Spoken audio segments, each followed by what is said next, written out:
Voici en quelques personnages célèbres un petit aperçu de ce que nous devons à la Troisième République. Commençons par expliquer avec Jules Ferry pourquoi l'école doit être républicaine. Je vais vous expliquer pourquoi ma loi du 28 mars 1882 sur l'enseignement primaire obligatoire est une bonne loi. Mesdames et messieurs, la Troisième République a réalisé ce système d'éducation nationale conçu par nos pères, les révolutionnaires. Car oui, ce système d'éducation nationale qui nous dit que l'enseignement est un devoir de justice envers les citoyens, que la société doit tous l'accès au savoir pratique et à la culture intellectuelle. C'était justement le rêve de la Révolution. Monsieur Ferdinand Buisson, vous qui défendez les droits de l'homme, montrez-leur en quoi l'école laïque, gratuite et obligatoire servira à notre devise liberté, égalité, fraternité. Merci, monsieur Ferry. Citoyens, je vous en prie, réfléchissez-y. Est-ce qu'on apprend à penser comme on l'apprend à croire? Croire, c'est ce qu'il y a de plus facile, et penser, ce qu'il y a de plus difficile au monde. Il s'agit de faire un esprit libre. Et si vous voulez faire un esprit libre, qui est-ce qui doit s'en charger, sinon un autre esprit libre? Et comment celui-ci formera-t-il celui-là? Il lui apprendra la liberté en la lui faisant pratiquer. C'est en agissant qu'on apprend à agir. C'est en choisissant qu'on apprend à choisir. Je laisse d'ailleurs la parole à Madame Louise Michel, qui saura vous dire combien la liberté de tous est la mère de votre engagement. Merci Monsieur Buisson de me donner la parole. J'ai été jugé en 1883 pour avoir brandi le drapeau noir des anarchistes. Certains trouvaient étrange qu'une femme ose prendre la défense du drapeau noir. Pourquoi le drapeau noir? Pourquoi ce drapeau noir? Ce drapeau noir est le drapeau des grèves et il indique que l'ouvrier n'a pas de pain. La République que nous voulons, c'est celle où tout le monde travaille, mais aussi où tout le monde peut consommer ce qui est nécessaire à ses besoins. Je veux lutter aussi contre les injustices faites aux femmes, car si l'égalité entre les deux sexes était reconnue, ce serait une fameuse brèche dans la bêtise humaine. Et ce n'est pas M. Victor Hugo qui me contredira. En effet, ma très chère amie, je vous ai défendu face à ce tribunal libre. J'ai même écrit sur vous un poème intitulé Viromage, qui signifie plus grand que les hommes. En tant qu'homme politique, je m'engage aussi en faveur d'un enseignement pour tous et contre la misère. Je pense sincèrement que l'éducation et la connaissance permettront aux gens de sortir de la misère. D'ailleurs, je le déclare, la liberté de l'enseignement, mais je veux la surveillance de l'État. Je veux l'État laïque, purement laïque, exclusivement laïque, l'Église chez elle et l'État chez lui. Monsieur Jaurès, qu'en pensez-vous? Il me semble, Monsieur Hugo, que l'éducation du peuple est un besoin essentiel, une nécessité vitale de la République. Car oui, ouvriers de la France républicaine, vous ne préparerez l'avenir que par l'école laïque. C'est pourquoi l'éducation de tous par la liberté républicaine ne peut être que l'éducation de tous par l'école laïque. Car en effet, il n'y a pas d'égalité des droits si l'attachement de tel citoyen à telle ou telle religion est pour lui une cause de privilège ou une cause de disgrâce. Mais je laisse M. Émile Zola vous expliquer pourquoi il faut lutter contre toutes les formes de racisme. Merci, Monsieur Jaurès. En effet, dans le cas de cette triste affaire dans laquelle Alfred Dreyfus est accusé à tort d'espionnage, j'ai pu combattre ceux qui s'acharnaient contre lui car il était de confession juive. J'ai défendu jusqu'au bout cet homme que l'on accusait à tort d'espionnage. En 1897, j'ai même écrit une lettre « J'accuse » au président de la République, Félix Faure, pour défendre le capitaine Dreyfus. Condamné à 1 an de prison pour diffamation, je me suis exilé en Angleterre jusqu'à la révision du procès de Dreyfus en 1894. Les luttes contre les discriminations ne doivent pas s'arrêter là. Je laisse donc la place à Maria de Resp qui s'est battue pour les femmes. Je défends farouchement l'égalité entre hommes et femmes. Les deux genres sont coexistants et nécessaires à la procréation. Donc, ils sont égaux. L'infériorité des femmes n'est pas un fait de la nature. Nous le répétons, c'est une invention humaine. Je souhaite que les droits des femmes soient reconnus. Toutefois, pour le moment, je ne me bats pas encore pour le droit de vote des femmes, car je pense que la société n'y est pas encore prête. Je laisse à mes sœurs de lettres le soin de se battre pour cette cause. Colette a sûrement son avis sur la question. Merci, Madame Dérès. En effet, pour moi, le féminin et le masculin ne se valent pas.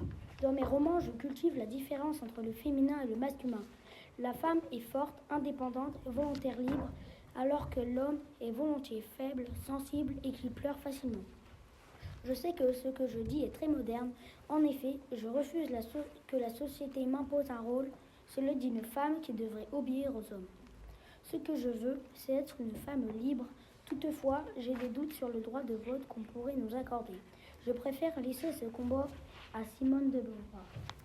On ne naît pas femme, on le devient.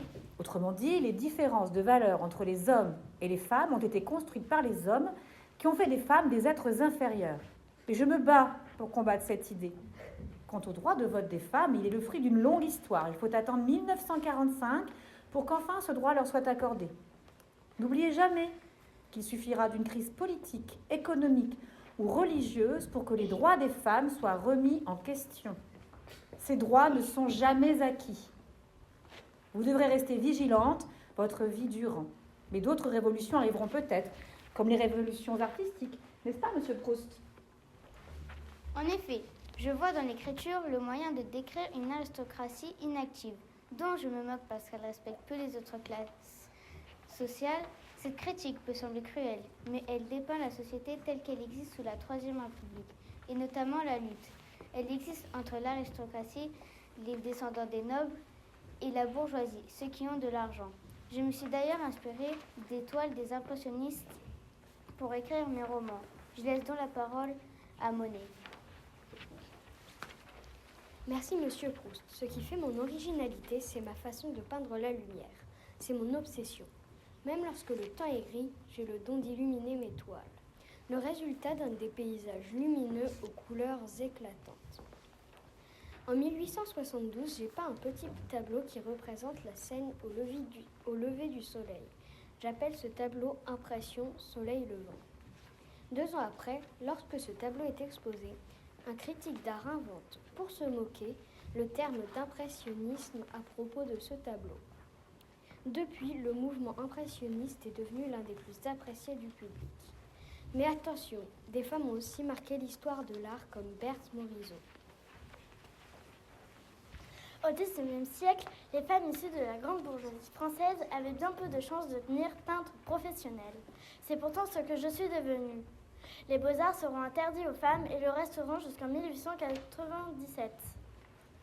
N'en déplaise aux puristes de l'époque, n'ayant un bon œil les femmes dans l'art. Je participe à la fondation d'un groupe d'impressionnistes en 1873. Seule femme parmi tous ces hommes, mes camarades artistes me respectent et admirent mes toiles. Je pense souvent à Camille Claudel, autre grande artiste, qui elle aussi souffrait d'un grand manque de reconnaissance. En tant que sculptrice, j'ai été capable d'élaborer une œuvre ambitieuse et de grande dimension. Et j'ai aussi été marquée par les épreuves de la vie. Devenir artiste lorsqu'on est une femme au milieu du XIXe siècle ne va pas de soi. Et impliqué de se confronter à la domination masculine qui règne au sein du ministère des Beaux-Arts, cette domination des hommes existe aussi dans le monde de la science, n'est-ce pas, Madame Curie ? En effet, Madame Claudel, il n'est pas chose aisée d'être une femme en sciences. Mon parcours m'amène d'ailleurs à sortir de mon laboratoire. Je m'engage aussi pour les droits des femmes, pour l'émancipation par le savoir, pour le progrès social et la paix entre les peuples, car au fond, les prix Nobel m'intéressent moins que l'utilité publique de mes découvertes, qui appartiennent au peuple. Vous avez raison, chère Marie Curie, les découvertes doivent servir le peuple. C'est le cas notamment de la vaccination que j'ai inventée. Découvrir le vaccin contre la rage ouvrit en effet la porte à ce que nous connaissons maintenant en termes de vaccination appliquée à toute la population. J'ai aussi inventé le principe de la pasteurisation qui permet de conserver des aliments permettant alors au monde entier de se protéger des mauvais micro-organismes qui s'y trouvent. Mais dans les découvertes scientifiques importantes du XIXe siècle, je souhaite inclure la géographie dont Paul Vidal de la Blanche est un digne représentant. Merci, Monsieur Pasteur. En effet, mon immense influence en tant que géographe se perpétue. jusque dans les années 1960, notamment à l'école. Je créais des matériels scolaires de géographie, dont les fameuses cartes murales qu'on retrouve encore par milliers dans les écoles primaires. Je profite de l'occasion pour rappeler combien les avancées sociales, scientifiques et artistiques ont été nombreuses au XIXe siècle et en particulier sous la Troisième République. Beaucoup de personnages de notre époque ont continué à rappeler leur nom à des écoles car ils continuent d'inspirer notre société.